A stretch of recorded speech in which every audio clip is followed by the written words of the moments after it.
జనగాం జిల్లా శేషన్గన్పూర్ ధర్మసాగర్లో పరిస్థితి ఉద్రిక్తకరంగా మారింది. కడియం శ్రీహరి కాంగ్రెస్ పార్టీలో చేరడాన్ని వ్యతిరేకిస్తూ ఎంఆర్పీఎస్ కార్యకర్తలు ఒంటిపై కిరోసిన్ పోసుకొని ఆత్మహత్యాయత్నం చేశారు. దళిత ద్రోహిని అడ్డుకుంటా, మాదిగ ద్రోహి ఖబర్దార్ అంటూ నినాదాలు చేశారు. ఊహించని పరిణామాలతో అలర్ట్ అయిన పోలీసులు ఆత్మహత్యాయత్నం చేసిన ఎంఆర్పీఎస్ కార్యకర్తలను అడ్డుకొని స్థానిక పోలీస్ స్టేషన్కు తరలించారు.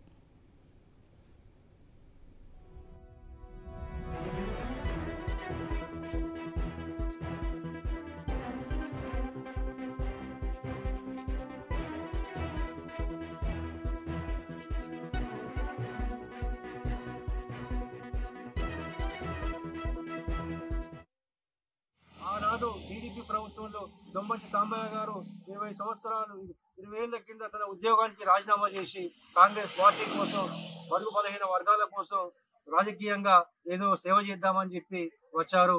అయినను కూడా పుట్టన పెట్టుకొని టీడీపీ పార్టీలో పాతాళాలకు దొక్కితే ఇప్పటి వరకు కూడా సాంబన్న కోలుకోలేని పరిస్థితి. ఇప్పుడు ఉన్నటువంటి పరిణామాలలో కాంగ్రెస్ పార్టీ గెలుపు కోసం కృషి చేసినటువంటి సాంబయ్యకు టికెట్ ఖరారవుతున్న సందర్భంలో ఆలేరు రైల్వే స్టేషన్లో విరిగిన పట్టాలను రిపేర్ చేస్తున్న ఫోటోలు సోషల్ మీడియాలో హల్చల్ చేశాయి. విరిగిన పట్టాల ఫోటోలను అజ్ఞాత వ్యక్తులు ఆన్లైన్లో పెట్టడంతో రైల్వే అధికారులు గందరగోళం నెలకొంది. అయితే ఈ ఘటనపై ఆలేరు స్టేషన్ మాస్టర్ వివరించే ప్రయత్నం చేశారు. ఇలాంటి వదంతులను ప్రజలు ఎవరూ నమ్మవద్దని, రైల్వే ట్రాక్ అంతా బాగానే ఉందని తేల్చి చెప్పారు. లూప్ లైన్ పట్టాలను సూపర్ ఫాస్ట్ ఎక్స్ప్రెస్ల క్రాసింగ్ కోసం వాడతామని చెప్పారు. ఫోటోలను వైరల్ చేసిన వ్యక్తిపై రైల్వే పోలీసులకు ఫిర్యాదు చేస్తామని ఆలేరు స్టేషన్ మాస్టర్ తెలిపారు.